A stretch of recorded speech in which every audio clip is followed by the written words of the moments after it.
let's talk about one of the strangest things I came across while researching the Dark Ages and medieval times.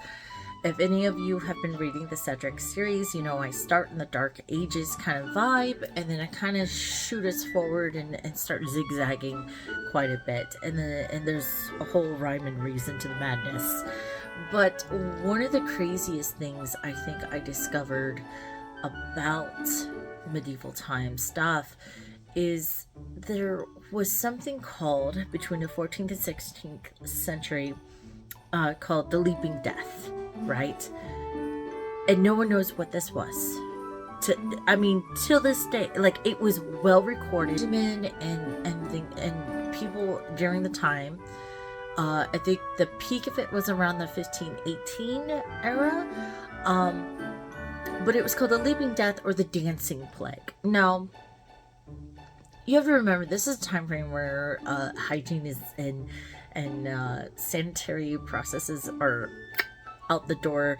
People are dying of dysentery, malaria, typhoid, the Black Death, and all sorts of diseases that could probably be easily, avoided. But the Leaping Death was contagious. And, there are stories of people leaving their house and then they're starting to dance and shout. And they will do this until they pass out or get exhausted, and many died. Just danced until they were dead. I think the scariest part about this is that many noblemen and certain crowds would actually pay people to go find people suffering from this, to bring them in as entertainment instead of the jester. Could you just take a moment and really let that soak in? You go to a banquet, because this is during the time of courting ladies in waiting and knights and noblemen, and they drag a woman or a man or a child. And apparently, from what I understood in many of the readings, it was mostly children and women who were affected by this, are dragged in and cut loose to dance and shout around until they drop dead while you're eating your meal, because that was your entertainment. And no one seemed to really grasp the idea that it was contagious. Sometimes this was even called the St. John's dance. And it was horrifying, and it confused. At one point they were thinking people were being possessed by devils and demons, and that was the cause of this. So it's a very frightening thing that happened historically for almost 2 centuries long, and we still don't know what it was. Some speculate that possibly this was one of those rare occasions, like mad cow disease, like a bovine to human kind of thing.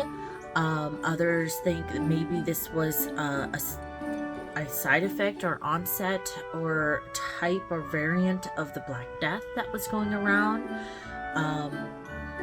Others think maybe it was something like dysentery or a type of rabies that no longer exists. Whatever it was, it's gone now, thankfully. And scientists are still baffled over its causes and what exactly it was. But apparently it traumatized a lot of people to write about it, to leave some historical list of how horrified they were over, especially at the peak of this, when it wasn't just a few people and they had to hunt them down for entertainment. But now you're talking about hundreds were dropping dead after exhausting themselves dancing to death. So that is some dark history for you guys about the Leaping Death or the Dancing Plague. I think Strasbourg 1518 had the most famous, well-written account in Frau Trophée. I may have hashed that, but a history extra .com, which is BBC's history magazine, has a great article about it titled "The Medieval Dancing Plague: What Caused People to Dance Themselves to Death?" Question mark. Does it say who wrote this? By Helen Carr. So I recommend that as a entertaining, educating read about this peculiar disease and Dark Ages event.